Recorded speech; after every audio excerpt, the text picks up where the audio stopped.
अगली चिट्ठी है दिव्यांशु पारीक की। सभी तीन तालियों को दिव्यांशु के की पुणे से जोर लगा करके जय हो। ताऊ को लौट कर दंडवत प्रणाम। सरदार को फेफड़ा निचोड़ झप्पी और खांचा को टाइटम टाइट गलबहियाँ। बात चली तैयारी की तो सोचा मैं भी बचपन के कुछ किस्से सुनाऊं। जहां तैयारी तो हुई पर परिणाम वैसा नहीं रहा जो सोचा गया। किस्सा नंबर 1, कक्षा 6 की बात थी। स्कूल के एनुअल फंक्शन की हमें भी 1 महीने पहले से तैयार किया जा रहा था एक नृत्य की पेशकश के लिए। ये एक समय होता था जब हमारे जैसे मिडिल बेंच वाले अपना हुनर दिखा पाते थे। गाना तय हुआ है प्रीत जहाँ की रीत सदा। मुख्य अतिथि थे हमारे शहर के जिला कोर्ट के माननीय जज और एक अन्य नेताजी के साथ मेरे पिताजी। इधर उधर की बात न बताते हुए सीधे मुख्य दिन पर आते हैं। मुझे एक किसान का रूप लेना था। बनियान और धोती जो मैंने कभी पहनी ना थी पहले। मेरे इंग्लिश के मास्टर साहब ने धोती पहनानी शुरू की। मैंने पहले शर्म से अपनी पैंट नहीं उतारी, मगर पीठ पर 2 मुक्के खा चुकने के बाद मैं और मेरी पैंट दोनों अपनी जगह छोड़ चुके थे। अब उन्होंने मेरी अवस्था के हिसाब से जितनी कस के धोती वो बांध सकते थे बांध दी और दूसरे लड़कों के धोती संस्कार और अन्य तैयारी में लग गए। मैं अत्यंत होशियार होने के चलते अपनी धोती बार बार सही कर रहा था।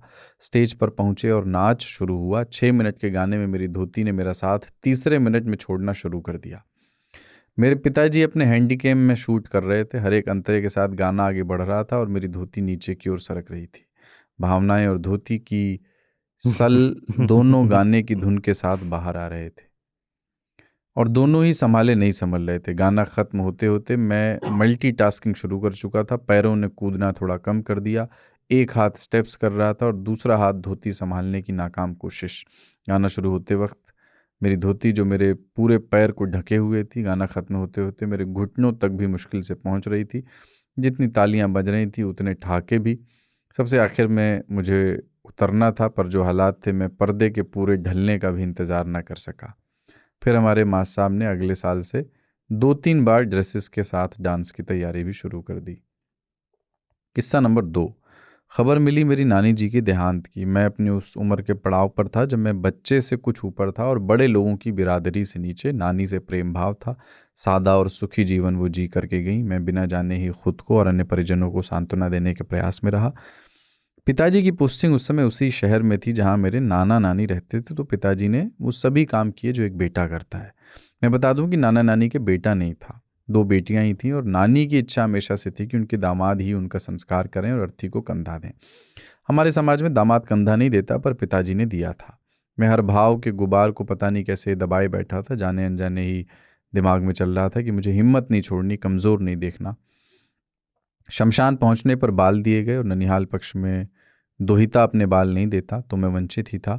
जब अर्थी तैयार हुई और नानी के भतीजे यानी मेरे अन्य मामा और नाना सभी काम में व्यस्त थे, पुजारी मंत्र उच्चारण कर रहे थे, शैया तैयार थी, नानी को उस पर लिटाया गया। मैं उस शैया से मुश्किल से 6-7 फीट दूर थोड़ा अलग जाकर ज़मीन पर बैठ गया। जब आग दी जाने लगी तो मैं वहाँ बैठ करके उनका सिर देख पा रहा था। उनके रेशमी सफ़ेद बाल जलते हुए मुझे दिखने लगे। मैं भर चुका था। मुझे नहीं पता कि क्यों पिताजी आए और पीछे से मेरे कंधे पर हाथ रखा। मैंने पीछे देखा और उनकी आंखें एक मूक सहमति दे रही थी। पता नहीं क्यों, पर वो सहमति मिलते ही मैं फूट पड़ा।